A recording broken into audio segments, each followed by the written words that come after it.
Hello, this is Atron Gregory, and I'm the producer for the solo piano group Glen Pearson, pianist extraordinaire, professor, pianist for the Count Basie Orchestra, is one of the pianists in the solo piano group.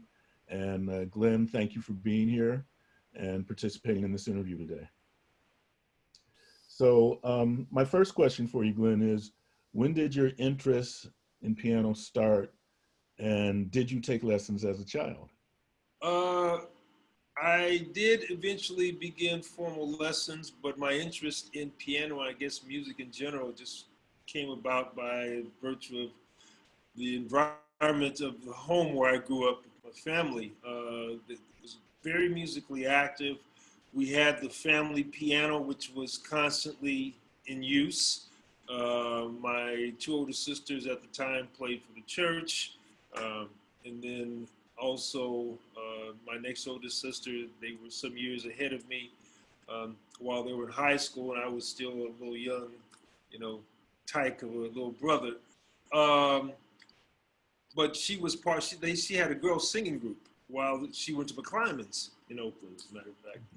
And they used to rehearse at the house. So she would always be at the piano, and I would sit on the bench next to her and watch what she did and try to duplicate that. And then, just in terms of the types of music, that were routinely heard in the house, ranged everywhere from Motown to, you know, Count Basie to the Gospel Hummingbirds. My dad was a big, he was a big quartet fan, and he had actually sang in a quartet some years earlier. So there was quite a bit of, let's say, music going on even before I began any formal studies. So you came from a very musical family, you would say then, huh? I guess so, yeah. A musical environment, it was like, and the other thing was, I guess at that time, it seemed like every other home on the block had a piano in it. So, every piano was just part of Yeah. part of the surrounding environment. Mhm. Did you also play in the church or just your sisters? At that time, it was just my sisters. I was, young. I ended up playing in church later on. Mhm. When I got to high school, I began playing for churches then. So you'd say that then your sisters are the ones that really inspired you to play piano, or would be someone else, or there's another pianist And that sparked you? initially, when after I started formal studies at age 6, um, by the time I reached age 11, there'd been the formal studies of Mozart, Beethoven, the usual, just the classic repertoire. But then I think at that same time, Ramsey Lewis had come out with the whole In Crowd uh, album, and it was a hit on the radio. So there was piano up front, and so that inspired me initially. I did what I could to try to play like Ramsey Lewis, and then someone turned me on to Ahmed Jamal, uh, Wow. the "But Not for Me" album, and Hmm. that kind of like turned me on my head at about 12. Oh, that was kind of the point where it was, hey, this is how piano should be played as far as Right. I'm concerned. And then from there, I went to Oscar Peterson, and then people would turn me on to like Phineas Newborn Jr. and others, and then Herbie Hancock, of course, being part of the contemporary trend, and people like George Duke and other people, just progressively added to, I guess, the range of attractions to piano players. Okay. Um, when people, this is going to segue a little bit, but when people listen to your music, what do you want them to feel from it, or what do you want them to get from listening to when you play? Sincerity of expression, Okay. that there's something that reaches out and connects, Hmm. and they can feel some sense of connection and come away with something that kind of resonates in their mind as some sort of a theme or idea that they come away with that continues to say resonate, sort of along the lines of,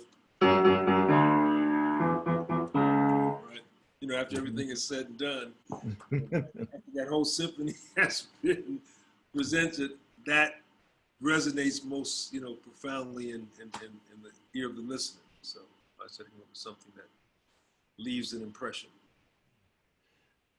Fantastic. Thank you for that.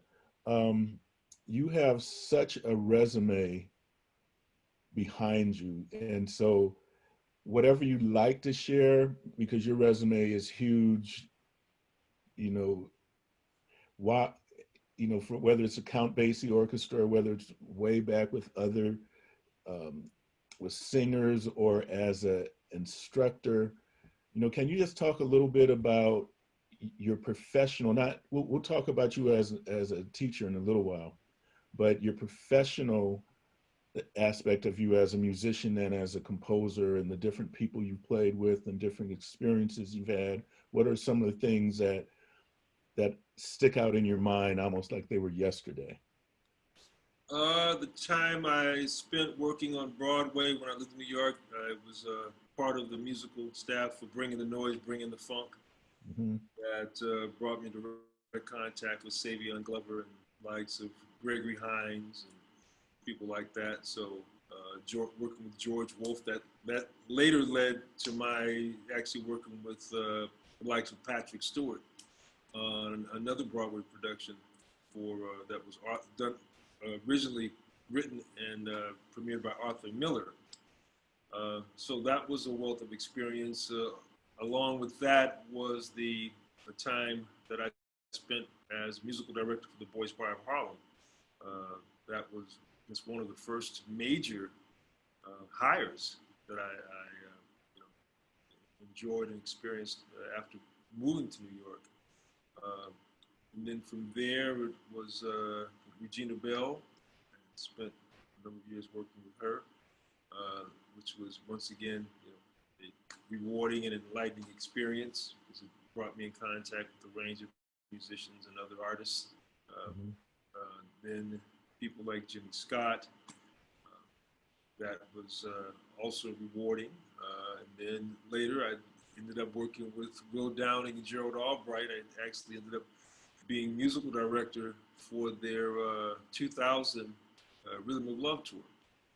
So that, you know, that put me behind working with Phil Perry and Shantae Moore and Gerald Albright and of course Will. So another point, I guess, of elevation in terms of just further establishing a reputation and demonstrating, I guess, the ability to be able to deliver, you know, where artist presentation and performance is concerned.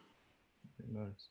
So on July 17th, this coming Friday, you have your next release with the solo piano group coming out called Sunrise.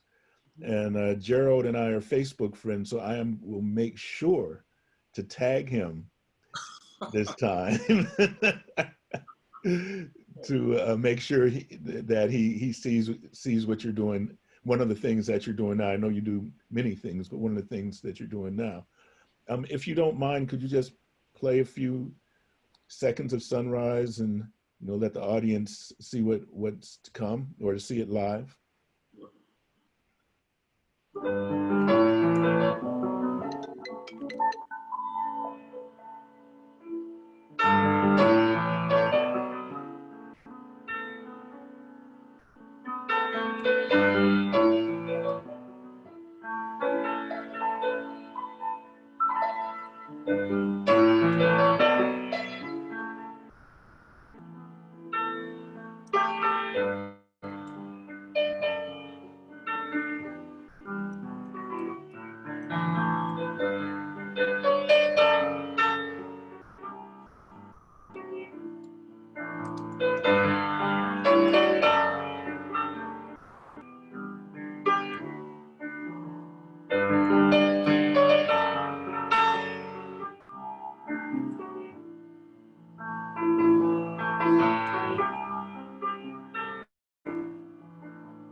Awesome. Thank you. Thank you so much. Um, you know, I think this is a perfect question after that. What inspires your compositions? Whew. I oftentimes like to think of myself in the same sense of a painter, you know, with a canvas, and you know where the visual artist, painter will use colors to convey emotion. Right? I mean, depending on how the colors are blended and how images are portrayed, has an emotional impact on the viewer. Right? You know, I mean, some depending on the colors that are used, of course, you can invoke, you know, feelings of elation and happiness, and you know, or calm and you know, serene. Or you can also invoke the idea of suspense and terror. So, you know, depending. So I think in terms of in the sound, in the idea of sound, blending colors that, you know, to inspire, like say, a certain sense of feeling and emotion. All right, thank you. You know, I told you we get into this a little bit. You're a historian. You know, you and I have talked, and I'm just at awe with the information you have as a musical historian. So you're my brother's how we met. He calls you Professor Glen Pearson, and you teach. I know you're the head of the College of Alameda Music Department, and I noticed recently you're now teaching somewhere else. Can you just talk a little bit about why you enjoy teaching and why you do it and the things that you get from teaching? Um, One of the things that I look at as being a benefit to my teaching is the fact that I come to it from practical real world experience. So I'm able to, in addition to imparting theory, you know, and formal academic approaches and doctrines on my students, but I'm also able to bring a practical, you know, idea of how things work. I mean, there's things in theory, you know, that are said, but that I think I can also supplement that with the idea. But you know, I can always say, well, yeah, theoretically, this is what should work. But however, these are some of the other things that you need to also give consideration to, you know, and I can always bring that firsthand, you know, perspective Mm-hmm. to into the classroom situation. So I think it becomes a mutual benefit for both the students and my, as well as myself. So, you know, I'm constantly challenged to find, you know, ways of making things as meaningful and as substantive as I possibly can. And that definitely is something that helps. I mean, when I can, you know, talk about something and then go to a video Right. the end, and you know, and to be able to show it firsthand, I think that that just increases the impact of the instruction. Do you have a lot of students who want to be professional musicians?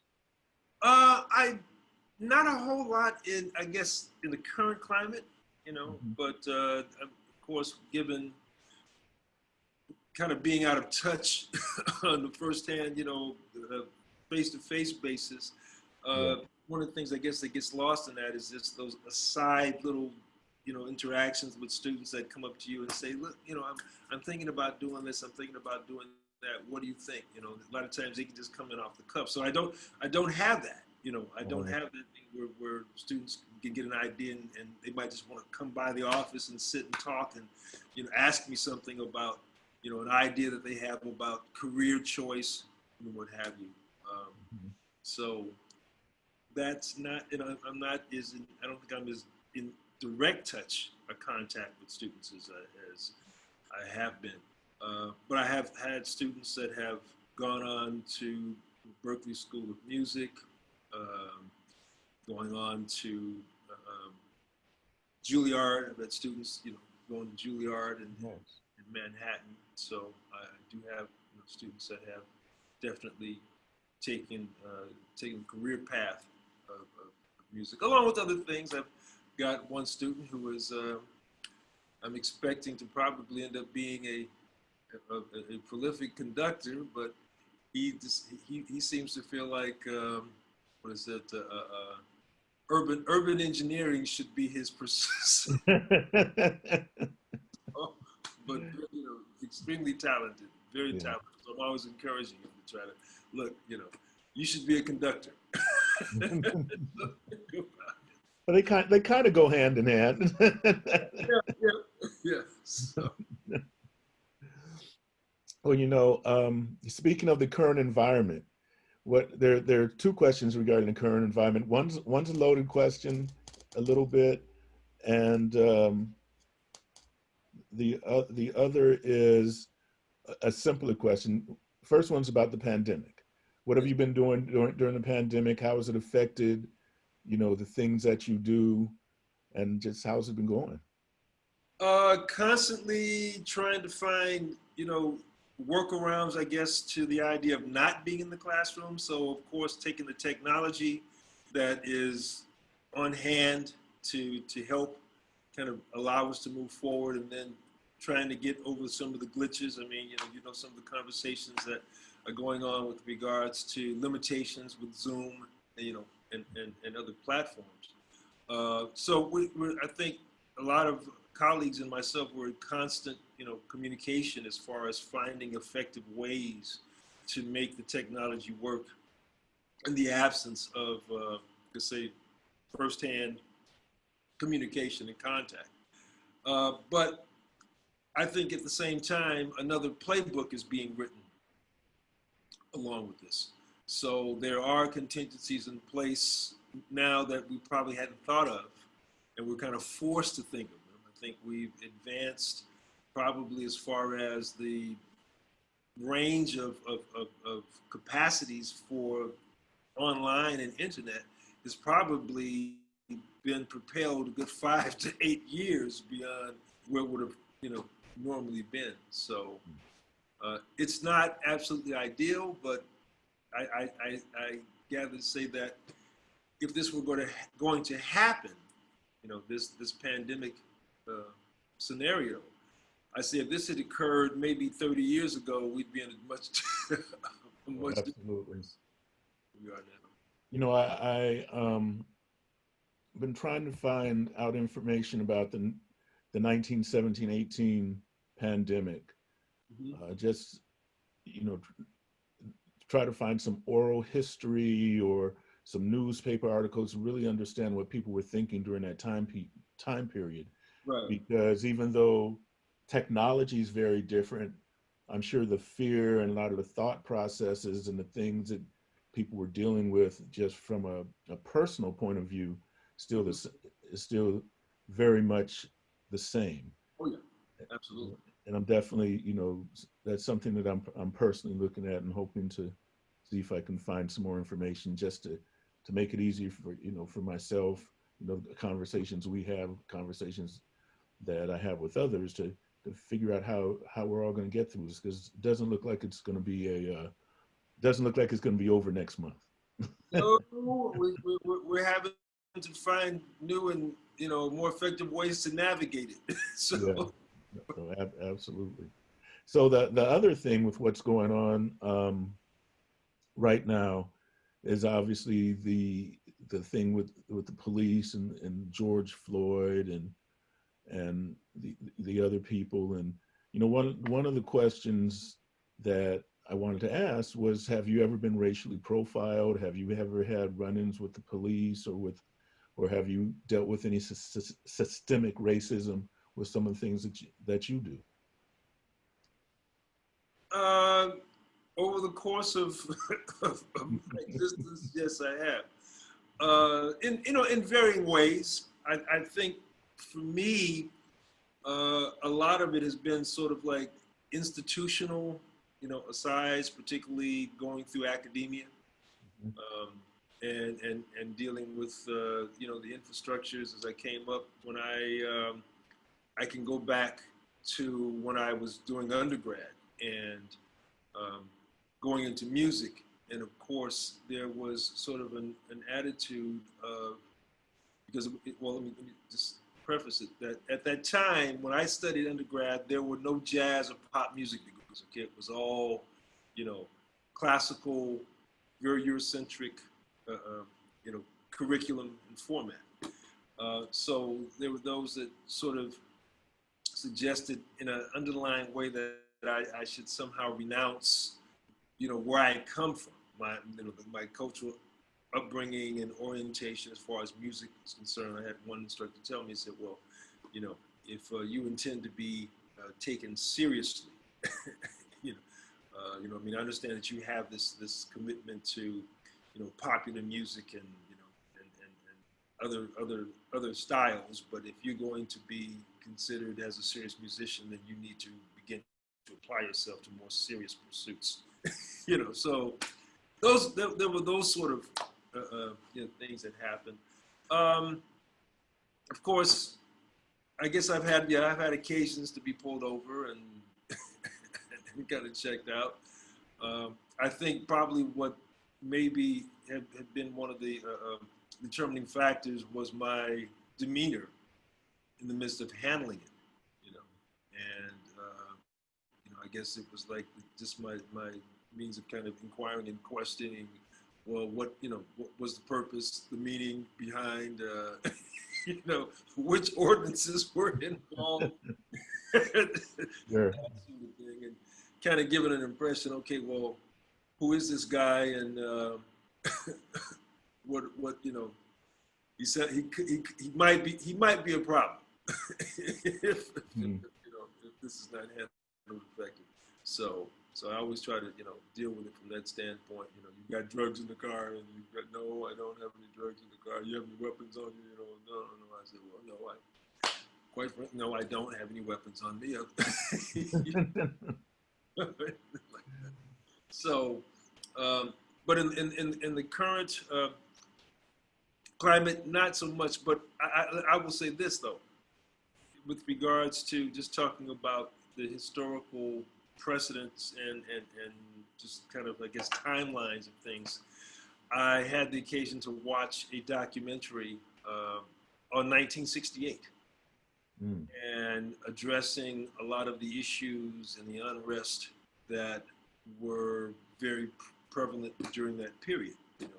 Not to mention the assassinations of Dr. Martin Luther King along with Robert Kennedy Jr., but just in terms of racial profiling, things that people were in the Black community were issues they were raising, with regards to things that were going on, the sort of challenges they were encountering, the rise of the Panther Party, and then, of course, the political backlash from those that felt like these were just radical elements that were trying to, circumvent authority. But after looking at that, and then now it's as if there has been no real time span between then and now. There was this recent, I think, international I guess, kind of, I don't know, collective acknowledgement of Marvin Gaye's "What's Going On." Mm-hmm. That was written in 1971, Right. and it remains as relevant, you know, and prevalent today as it was the day that it was written. That's Yeah, no, I was going to say that all the songs written back during that time period can yes, absolutely are absolutely relevant right now, yes, 50 years later. yes, absolutely. Yeah. It's as if it was yesterday. So what happened to those 50 years? They just got. It's just like hit a black hole and time collapsed on itself. So, So, yeah. So let's take it back to a little musical note. This is the last question. You're an Oakland native, Sam, but you moved to New York. I moved to New York in '89. I went to pursue my graduate degree at NYU. Okay. And you stayed in New York for a while after that? Yeah, actually, I got to New York in January of '89, and what fall of '89, I ended up being hired to play for Regina Belle. That was like that, like, in less than a year, I had a touring gig, Uh-huh. and then in '90, fall of '90 is when I was hired by the Boys Choir of Harlem. Okay. So, I think in pretty, I guess, rapid succession, some opportunities opened up that made it possible for me to begin to really expand and establish myself in New York. Nice. And how long did you stay in New York before you came back to the Bay Area? 11 years. 11 years. Okay. I actually went back for an additional year to do another Broadway production. Okay. All right. Nice. And then New York's a special place as relates to music. Oh yeah, it definitely. I mean, I think just the creative energy. Even after I moved back to the Bay Area, and that was in 2000. Mm-hmm. But I was able to maintain my apartment there for a while, and I had a friend of mine staying there. But I would run back every few months, what have you, just to kind of get in the mix. Yeah. Spend 3 or 4 days on the subway and running from club to club, and just checking out the scene. And it was almost like every time I came back, I had this charge. Uh-huh. Yeah. So I always wish that I could put it in a bottle and just inject some of it every day, just to. I'm sure. Yeah. And there's nothing. I love the Bay Area, obviously, but there's definitely nothing like New York. Oh no, and no put down in the Bay Area. But after my first straight 6 months of being in New York, and I came home because I'd been away for 6 months solid, Uh-huh. and I came back home, and it felt like everything was moving in slow motion. Nothing. Yeah. People would say, "Hey man, slow down," driving crazy, man. Well, that's how you have to drive there. If you have a car in New York, you better learn how to drive crazy. And you Yes. need to also learn how to use your bumpers, right? So I guess I had been indoctrinated by that. Anyway, Glenn, thank you so much for this. I appreciate it. And if you wouldn't mind, could you play something on our way out? Sure. All right.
Awesome. Thank you so much, Glen.